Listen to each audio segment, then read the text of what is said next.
Hey guys, Ultra Healthy Video Game Nerd. Welcome to another episode. As you can see, I'm in a completely different environment as usual, and that is because I am on vacation. That's right, in sunny California. I am actually at my family's house that I grew up in. And this just happens to be the room that I grew up in. This was my old bedroom. It wouldn't really make sense to kind of show you around because it looks nothing like what it looked like when I was a kid, when I was a teenager. But this is the room that I lived in until I was 18 years old, until I went to college. And I'm back here for a couple of weeks, kicking back, escaping the horrible heat in Japan, relaxing, enjoying this beautiful Bay Area weather, eating good food, and just visiting family and having a good time in general. But I'm not going to run away from my responsibilities, so I am keeping up with my Ultra Healthy Video Game Nerd channel's rule of one video a week. So here we are. I am getting into my second year of YouTube now. This is very exciting for me. So since I'm here back in my old bedroom, I thought I might share a couple of older video gaming experiences that I had when I was growing up, some memorable video gaming memories that came from this bedroom. Now, I did not originally have a TV in my video games in this room. We're not rich, you know what I'm saying? So for a lot of my childhood, I was playing video games in the living room, of course, where the TV was. But about maybe when I was 14 or 15 years old, maybe we got a new TV, and I managed to get a TV in this room and bring in all my video games. And then, you know, once you've got that privacy, oh man, you just really get into the gaming. But I pretty clearly remember playing through Final Fantasy VI in the living room. So that would have been when I was about 13 or 14 years old. So I think until then, the video games were out there. But basically, probably somewhere around the time when I was 14 or 15, probably around the time when the PlayStation 1 came out, I got the video games in here. And all the video gaming happened in my bedroom afterwards. So it's going to be some memories from that point on. Now, just around that point, it was kind of when I was discovering I wasn't interested in the new 3D games. It happened very quickly when the PlayStation 1 came out. I got the PlayStation 1, I think because I had good grades. Maybe it had been out for about a year. And Soul Blade. And that was great, but I really quickly discovered that I only wanted to play the 2D games. Mega Man X4, Skull Monkeys, that kind of thing. So I was never really pulled in by the 3D stuff to begin with, and actually really quickly I got into the retro games, the Nintendo and Sega Genesis, when they were, you know, barely retro and nobody cared about them and they weren't worth anything. So even back then, I was really still focused on 8 and 16-bit video games. So some really interesting video game memories that I have that happened in this bedroom. The first one I want to talk about is actually Exile on the Sega Genesis. Yeah, kind of a weird game. Exile is an action RPG where the towns and the kind of overworld is seen as overhead view, but the stages, the action stages, are side view, kind of like Legend of Zelda 2. Maybe that's not a very fair description because Exile the quality is questionable, but that's the kind of game it is. And if you just kind of like first try to start playing it out, it does require a bit of grinding right off the bat. So you can be fooled into thinking this game might be kind of crap, especially compared to the magnificent box art. You might get a little disappointed at first, but once you get a couple levels up and you're not just murdered by a hit or two, it becomes really fun.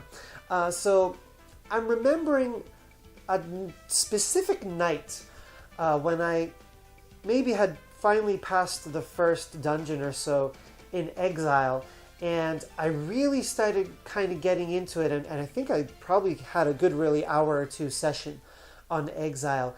And I mean, we had RPGs in America up until then. You know, I'd played Final Fantasy IV and VI and Soul Blazer and some other stuff, but Exile is kind of an adaptation of a PC game. And PC game storylines were a lot more, they were much darker. You know, they dealt with weirder imagery and stuff like that. And Exile is all, it's like, it's these prophecies about the end of the world and that kind of stuff. And it's very sinister in a way. And that was something I had never experienced before. It was pretty new for an American gamer, in the late 90s. So this one night, when I really finally kind of started getting into it and getting in depth into the story, and it was really trippy. It was all about, these kind of like these old tablets with written prophecies about, kind of the end of the world and, humanity and stuff. And it just so happened on that night, there was a thunderstorm going on. Now, in the Bay Area, thunderstorms are not common. I had never ever seen such a thing. Maybe I had seen thunder or lightning once or twice in my entire life. When we were having a full-on lightning storm where it was, crashing down hard, every couple minutes. So, for me as a teenager, as someone who grew up in an area where I'd never seen that, it's almost like the outside, it looked like the world was ending, kind of. In a way, it was like really this like crazy phenomenon happening. It was so intense that like my friends were calling me on the phone. We were talking like, what the fuck is going on? This is nuts. And it just so happened that on that day I was playing Exile and like getting into all this really weird imagery. So that was a really, really cool kind of gaming experience. I kind of lucked out, I guess you could say. But it's a really fun memory that I have playing games in this room. There is one more kind of gaming memory, I guess I could say, that did happen while I was gaming mostly in this old bedroom. And that was when my older brother sent me his TurboGrafx 16. Now this is actually a really cool story. I grew up, I had the Nintendo and the Super Nintendo, and kind of just around the time the 16-bit era ended, that same brother actually gave me his Sega Genesis, because I had always played it at his house, but I had never owned Sega systems. And they were always like, they always looked very abstract, compared to Nintendo. Nintendo, the first party games are generally family friendly. If you really got deeply into Nintendo at the time, there's weirder stuff out there, but I didn't have a whole lot of it. So first of all, I had the Sega Genesis, but basically I, or the people around me, no one had owned a TurboGrafx 16, and obviously that's not surprising. It was obviously the dark horse. It was the underdog during the 16-bit era. So a couple years, 2 or 3 years maybe after he gave me the Genesis, I was talking to my brother and he was like, dude, you need to experience the TurboGrafx 16 in full. Like, a lot of people didn't know about it, but it was a significant part of 16-bit gaming. Like, it's really deep. There's a bunch of really amazing games, he said, so I'm going to send it to you. So he mailed me the TurboGrafx 16 and like 4 games in there. I was 17, or I was a junior in high school, so I was maybe 16 going on 17 at the time that this happened.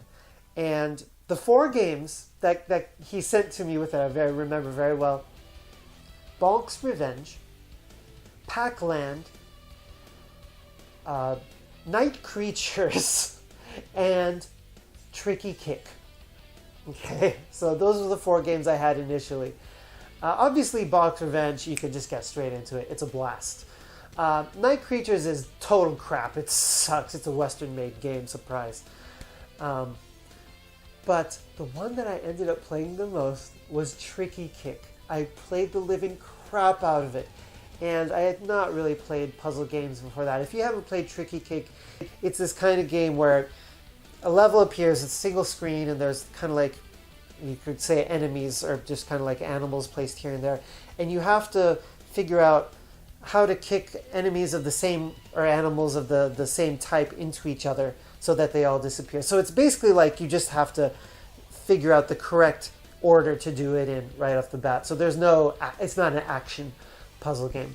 It's just a thinking game. But I think a large part of it was the music and the graphical style. And I played the living crap out of it. Like, I loved it so much. I would be at school just like zoning out, like singing the music in my head, just wishing I was back at home playing Tricky Kick. And I remember kind of maybe a month or so after I got it, and I was talking to him on the phone, I was like, dude, I love Tricky Kick so much, thank you. He's like, what are you talking about? But later on, I did end up getting more games. There was a guy in my Spanish class. But I don't know how it came up. It's not like we were really cool friends, but I guess I mentioned that I had gotten the TurboGrafx, and he's like, "Oh man, I had a whole bunch of those games back in the day." He's like, "Dude, I'll sell some of them to you if you want, because I don't even have the system anymore." And I was like, "Yeah, sure, dude, of course, bring them." So he brought a bunch of it was just the cards, but he was like, "I'll sell them to you for $5 a piece." So I got like some of the best games. I got Blazing Lasers, Bravo Man, Sidearms, JJ and Jeff. Like, it was crazy. Like, it was such a miracle. I think young people right now can't comprehend this, but we did not have eBay, Amazon. Almost nobody had the internet still. Like, to just at random find some person willing to sell you TurboGrafx 16 games for $5 a piece was a goddamn miracle. So I ended up, playing the living crap out of the TurboGrafx 16. It's absolutely one of my favorite systems. I'm still playing it hardcore heavy duty right now. In fact, my CD drive just broke. So that was a really, really great gaming memory that I had. It all happened in this bedroom.